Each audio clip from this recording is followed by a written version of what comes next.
Assalamualaikum warahmatullahi wabarakatuh. Nama saya Ilham Ayu Rizky Nur Rajis, NIM 2019-001 dari kelas DPL A. Sini saya akan, dari NIM saya 001 yaitu tentang pendidikan, tentang data flow dan objek diagram sistem registrasi mata kuliah online berbasis website atau KSM. Oke.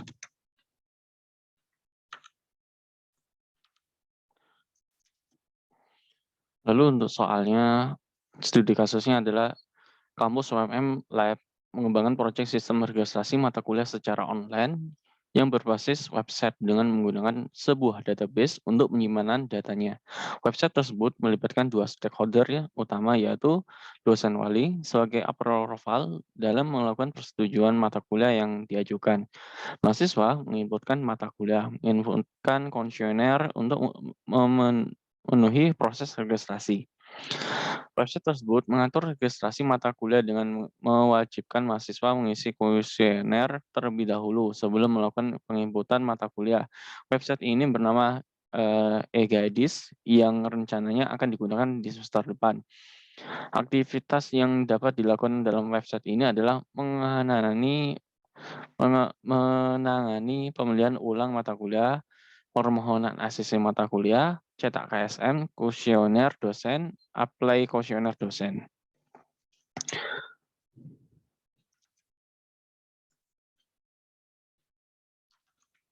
Nah, di FD level 0 ini ada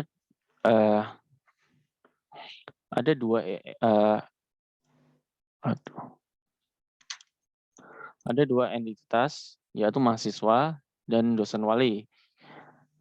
Dan ini adalah proses. Jadi dari awalnya adalah mahasiswa menginputkan data kuesioner dan data mata kuliah yang akan terkirim dari proses sebuah sistem proses, yaitu sistem registrasi dan website Gadis yang akan ngeluarin output data KSM ke mahasiswa. Lalu si dosen wali akan menginputkan juga data mata kuliah pilihannya yang akan terkirim di website Gadis. Dan di dalam proses ini akan mengirimkan data mata kuliah pilihan dan juga akan mengirimkan data kuesioner. Dan di FD level 1 ada dua entitas yaitu satu mahasiswa dan satu dosen wali dan dua tabel proses yaitu data kuesioner dan data masuk. Dan tiga ini adalah data bank dalam kuesioner tersebut atau database yang saya pahami seperti itu. Pertama, mahasiswa mengirimkan data kuesionernya, maka akan data kuesioner 1 akan terkirim oleh dosen wali. Dan mahasiswa juga akan mengirimkan data mata kuliah ke proses 1.2 yaitu kalau oleh data masuk. Dan akan ngeluarin output data mata kuliah pilihan 1 ke dosen wali. Di kalau data kuesioner akan mengirimkan data kuesioner 1 ke data bank data kuesioner. Dan data bank kuesioner akan mengirimkan ke data kelola data masuk. Dan di data mata kuliah 1 mengirimkan data 1.2, terus data mata kuliah pilihan 1 akan juga dikirim, maka akan terkirim data KSM 1 yaitu di proses bank data KSM. Terus di DFG level 2 ada dua entitas, mahasiswa dan dosen wali. Dan dua proses yaitu proses yang pertama itu input data kuesioner, dan proses kedua adalah proses penampilan data, dan satu database data kuesioner. Mahasiswa mengirimkan data kuesionernya ke proses input data, terus ada dua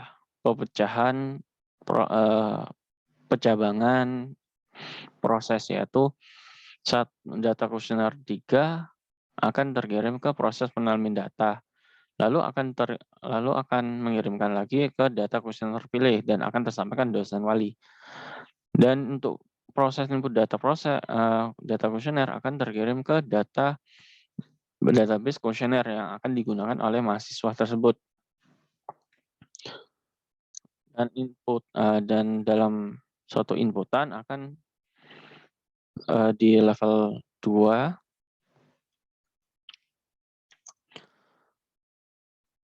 mahasiswa mengirimkan data mata kuliahnya di proses kedua. Lalu database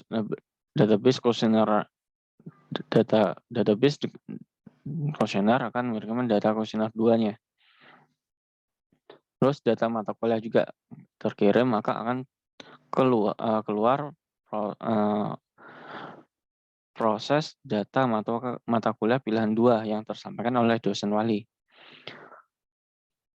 Lalu dosen wali akan mengirimkan data mata kuliah pilihan kedua, mata kuliah pilihan 2 ke proses input mata kuliah.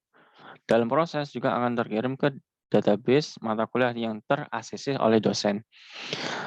Hasil proses dari database ini akan terkirim ke data KSM di proses input mata kuliah. Lalu akan tersampaikan ke data KSM oleh mahasiswa. Seperti itu. Mohon maaf jika banyak kesalahan. Assalamualaikum warahmatullahi wabarakatuh.